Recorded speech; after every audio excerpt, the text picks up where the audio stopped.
과거 메이플스토리 전섭 도적 1위, 작품 최초 격파자로 알려진 지발돈좀은 베라서버에서 표창도적 캐릭터를 키우던 유저이다. 과거 메이플은 그야말로 야생의 게임이었다. 지금이야 몬스터가 한 방에 죽는 게 당연시되지만 메이플 오픈 초기에는 한방 컷은 고사하고 몬스터에게 미스가 뜨기 일쑤였는데, 레벨업을 하면 자동 분배 버튼을 눌러 주스탯만 올리는 요즘 메이플과는 다르게 캐릭터의 생존성을 높이기 위해 부스탯까지 적절히 분배하던 과거의 메이플이다. 이런 환경에서 주스탯만 올리는 건 초보자본 유저가 아니면 엄두도 못 내던 행위였는데, 지발돈좀은 올럭표도를 키우며 말도 안 되는 스펙을 갖춘 도적이었다. 지발돈좀은 혜성처럼 등장한 유저였다. 메이플은 2003년 첫 서비스를 시작했는데, 오픈 초기에는 쇠주해주가 유니킹 아시안느 같은 레전드 유저들이 랭킹판을 점령했다. 지발돈좀은 2004년쯤 랭킹 경쟁에 뛰어들었는데 순식간에 레벨을 올리면서 아시안느 밑까지 따라잡은 적이 있다. 여담으로 지발돈좀은 아시안느에 대한 존경심을 표하기도 했는데, 당시 경험치 차이가 몇백만이나 났기 때문에 아시안느가 몇 주간 메이플을 접는 게 아닌 이상 절대 따라잡을 수 없다며 감히 1위의 자리는 넘보지 못했던 지발돈좀이다.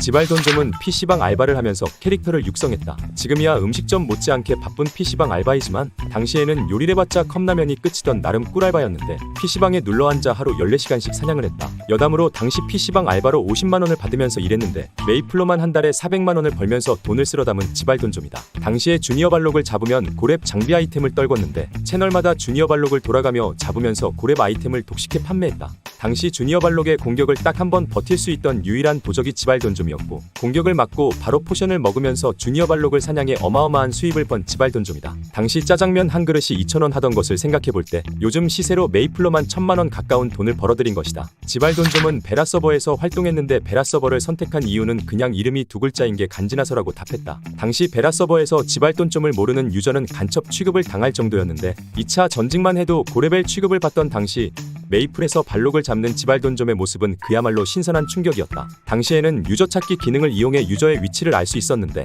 해당 기능을 통해 다크사이트를 쓰고 지발돈좀을 구경하러 슬리피우드까지 찾아오는 사람이 많았다. 여담으로 지발돈좀에게 응원의 말을 건네기도 욕설을 건네기도 한 유저들인데, 한 번은 지발돈좀 앞에 신매소를 벌이고는 얘따라고 말하며 지발돈좀의 분노를 산 적이 있다. 당시 슬리피우드의 타우로마시스는 번개로 공격하는 스킬을 사용했는데, 빡친 지발돈좀이 다크사이트를 쓴 해당 유저 근처에서 번개 공격을 유도해 직사시키며 비매너 유저를 참교육한 적이 있다. 지발돈좀은 당시 말도 안 되는 아이템을 사용했다. 당시에는 이노센트 주문서도 없어 아이템 강화는 천운이 따라야 했는데, 특히 10% 주문서작은 3번만 성공해도 좋은 아이템 취급을 받았다. 그런데 지발돈좀은 10% 주문서를 5번 성공한 아델을 사용하며 넘사벽의 클래스를 보여줬다. 계속해서 승승장구하는 듯한 지발돈좀. 하지만 대한민국 남성이던 지발돈좀도 국가의 부름을 피할 수는 없었다. 결국 군대 이슈로 아이디를 판매하게 되고 지발돈좀 아이디의 주인이 바뀌게 된다. 하지만 이때 지발돈좀도 메이플의 진심이던 유저였다. 꾸준히 레벨을 올리며 랭킹 경쟁을 이어나갔고 작품 원정대에 참여해 최초 작품 클리어를 목표로 하게 된다. 지발돈좀은 메이플 최초로 작품을 격파한 유저이다.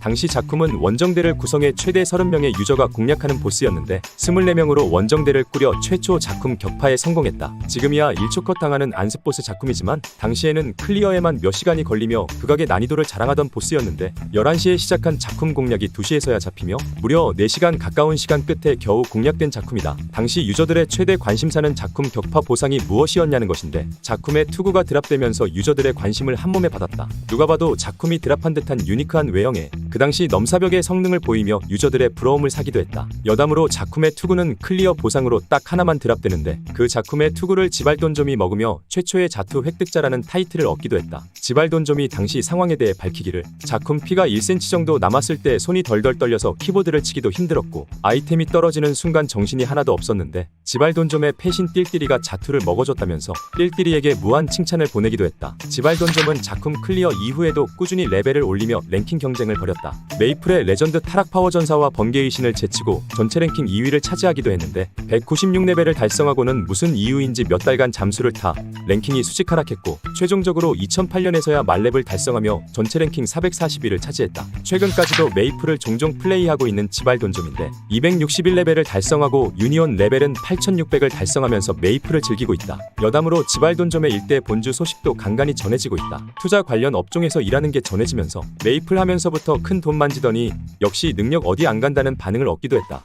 하지만 100만 유튜버 유모씨에게 10억 원가량 사기를 당한 사실이 전해지며 게임에서는 도적 1위였지만 현생에서는 도적질을 당하는 안타까운 사건을 겪기도 했다. 최초의 작품 격파자이자 전섭 최강 스펙을 자랑하던 지발돈좀. 랭킹에서는 점차 밀렸지만 클라스는 영원하다고 초창기 메이플 유저들의 근본 도적으로 자리잡고 있는 지발돈좀이다. 지금까지 대한민국 인물사전이었습니다. 채널을 구독하시면 더 많은 영상을 시청하실 수 있습니다. 오늘도 시청해주셔서 감사합니다.